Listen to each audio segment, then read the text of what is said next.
deciding what I want to do in regards to like November and stuff like that. So that's been kind of a weight on my shoulders a little bit because I don't know if January would be waiting a little bit too long or if I want to go ahead and just apply with what I have. But so yeah, that's kind of been what's going on. And then personal statements, getting that stuff done. And obviously everybody has like, oh, I'll just edit it for you. You don't even, also just in regards to like the LSAT, I think that because I've been studying for it for a while, I think that I always just kind of imagined that I was going to take it in person. And I feel like I've kind of realized that I'm better taking tests, like going somewhere and taking the test. I feel like the whole at home thing just doesn't feel as real. But with the LSAT, I feel like it's been a lot of just figuring out what works for me and trying to become a faster reader, sub vocalization, The Economist, all of that. So yeah, so it's a little bit of everything. Sure. Glad to help. So first off, November versus January. I get a lot of questions about that lately. The good news is that January is totally fine. It's totally fine. If you're going into November in this final week and feeling like you're not where you want to be, if you feel like you have a lot greater potential with a bit more time, the additional 2 months can make a big difference. Yeah. So I would strongly recommend that you go for January instead if, as we're in this final week, you're just feeling like you're not where you want to be. Okay. It's okay. And should I go ahead and already apply with my last one? Because my last one's not like amazing, but it's not like horrible either. I would hold off because January you could do significantly better. You'd want them to consider you with that score, right? Yeah, that's true. Yeah, so I would hold off. You can get everything else ready in the meantime on the side as a break from your LSAT prep, work on the personal statement, any other essays you're going to submit. But don't hit submit until you get the January score back because you don't want them to consider you without that score. So you don't think that if I'm one of like the splitter people that it wouldn't be too big of a deal? Not a big deal at all. This cycle is a little bit weird in part due to COVID. January is perfectly fine. I wouldn't even say it's late anymore. I might have said that 6 months ago. I might have said that a year or two ago, but in my discussions with admissions folks, that's the latest. As I speak now in early November, this is the latest. January is totally fine. Okay, cool. Because I feel like that's just been something that I really wasn't sure about. I didn't want to hold off because I've already taken it twice. So I remembered you said if I took the November, that would be my 3. Yeah. And were those other 2 takes, when were those specifically? So I took the August, and that's when I had my proctor issue. And then I took the October. So the next one's going to be your third, your last one for this cycle. So I would recommend not taking November, definitely taking January. I feel even more strongly about that knowing the context. Okay. Perfect. So I'll probably go ahead and switch that because it's definitely because I think I'm on like the 10th to take it. And it's not that I feel like not ready. It's just more the fact that I want to make sure that I can get it as high as I possibly can. So it's kind of just like maybe I should hold off. But so yeah, I think probably holding off. Fantastic. Awesome. And those 2 months, I mean, I've seen how you show up in class. You really give it your all. You're very diligent and you understand this test better than most people. So I think with the extra 2 months, you could do far better with the extra time. Okay. Yeah, thank you for that. That just makes me feel a lot better because I feel like it's definitely something that's like, you should have apps in by December. And it was like, okay, what about January? So that makes me feel a lot better, but that's good to know. I think I'm definitely going to do that today and switch it. Awesome. Fantastic. Now, you also said that you're thinking about the applications, the personal statement, and you're considering which route you want to go to work on that. Mm-hmm. What questions do you have for me around it? So, because I went to your workshop where we went through and we like looked at people's personal statements and we kind of picked like what was wrong with it. Well, not wrong with it, but what needed to be changed, what needed to be different, what we didn't like about it, what we liked about it.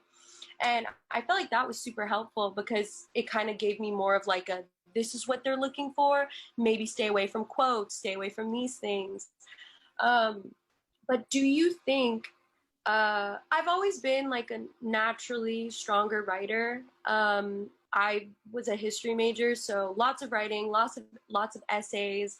My only, like, I guess concern is if I have people like my friends and, well, not like other like law school people, things like that, if they were able to help me. I just don't know if you think that going ahead and getting like a service or something where they do this all the time could maybe be beneficial, even if it is a little pricey. But because as you said, the personal statement really does show you kind of who I am outside of just my numbers and everything. So yeah. Yeah, good question. I mean, there are lots of fantastic former admission officers who offer admissions coaching. I offer admissions coaching one-on-one, and I'm doing plenty of that in the course as well. So I guess the question is, how good can you get it with the free and lower cost options for revision before going for a higher priced option? So of course you can have those in the, like law students and such help you out with it. We can workshop it in the course and you'll get feedback from me and others on it there. And then if you still feel like you want to go significantly beyond that, then I would look into one of the higher priced options for getting some one-on-one support. But I would see how far, since you have access to the course, you have access to these application essay workshops that we're doing, where you can get feedback from pre-laws who may not have all the knowledge, but many of whom are great writers who can look at it with a critical eye and don't know you personally. You get anonymous feedback because they don't know that it's your statement. So they'll feel a bit more comfortable being honest about it. And I always feel comfortable being honest about these statements. I don't think it's serving anyone by telling you it's great when there's still a lot of work that can be done. Yeah. But you've got access to the course anyway. So why not workshop it there first and see where it goes? Okay, perfect. I'll definitely do that. And then, another thing, I've been watching a lot of your tidbits and like little YouTube videos about addendums.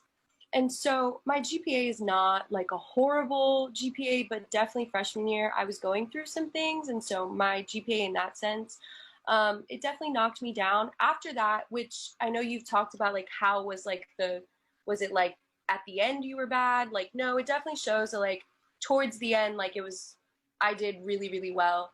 So in the addendum, do I need to really talk about what exactly, because I don't want it to be a sob story either, like, oh, feel bad for me.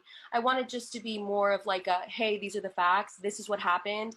Should I include, like, as you can see, like towards the end I did much better, or should it just be explaining what exactly happened during this time and why I didn't, do the best of my abilities? I would point out the upward trend. Okay. Make it clear, make it obvious. They can, of course, they can look at your transcript, but don't make them do that work and that analysis. You can take just a quick sentence or two to point that out. So the before, after. While I had this issue going on freshman year, grades were lower. After that issue was resolved, grades were higher. Therefore, they don't need to be concerned about it going forward. Okay, perfect. Yeah, because that was just something that I wasn't sure how to like approach it, I guess, because I definitely didn't want it to be, because I did see one of them with one of the law school people, and they were just like, please don't make it a story, like make it straight to the point, concise, just tell us what happened. So I was like, okay, but do I need to tell you like, hey, look, I'm doing a lot better now? So that was the only thing. But yeah, well, that doing a lot better now can still be a matter of fact, concise thing. You don't want to just start laundry listing excuses and giving lots of narrative in an addendum. So I would agree with their take on it as well. Just like, don't be too flowery about it. Be direct to the point, concise. Okay, perfect. And then, so addendums are just in regards to, something on your transcript that looks questionable or anything like that, correct? I'd say probably the most common ones are GPA addenda that I see. There's also, folks will often sometimes write an LSAT addendum. And then if there's anything else you need to tell them or want to tell them that can't be covered elsewhere, you can often write an optional essay as well. Do you think I should make a LSAT addendum because I've taken it? Well, I will be taking it 3 times.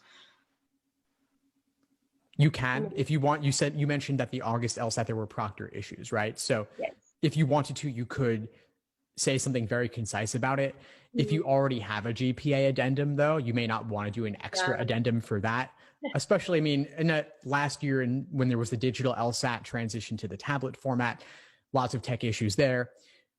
Same with the LSAT Flex, lots of issues here as well. So they're aware of the transitional LSAT format issues. So you don't need to do one. People often like to because it makes you feel better as an applicant to say that. I don't think it needs to be a huge question. I think August, October, January, it's not like they're 3 consecutive months. Yeah. August and October were consecutive administrations, but you're allowing more time for January. So I wouldn't say that you have to do it. Okay. I don't want to, explain everything to a T too. And they're just gonna be like, wow, like she really explained everything. Like, I don't want that either. Yeah. If it was really concise, it would be okay. But I don't think that you need to. I'd say it's a toss up either way. You can do it. You cannot do it. It's up to you. Okay. Trying to think. This is very helpful. Of course. But yeah, the course has been really, really good. Especially the one-on-one. Well, it's not one-on-one, but it's like the group aspect. It's extremely helpful because I feel like we're able to get our questions out. And like, I had done a couple other courses, but this has been like the first one where it's like a very kind of hands-on.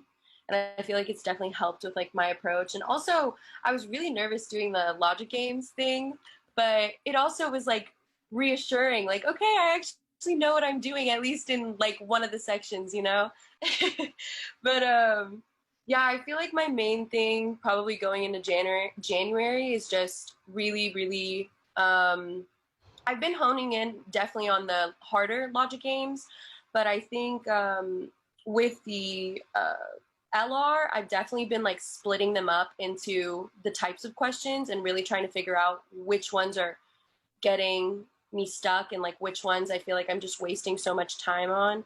But reading comprehension, I'm trying my best to read The Economist, which has been super helpful because those are very dense and heavy.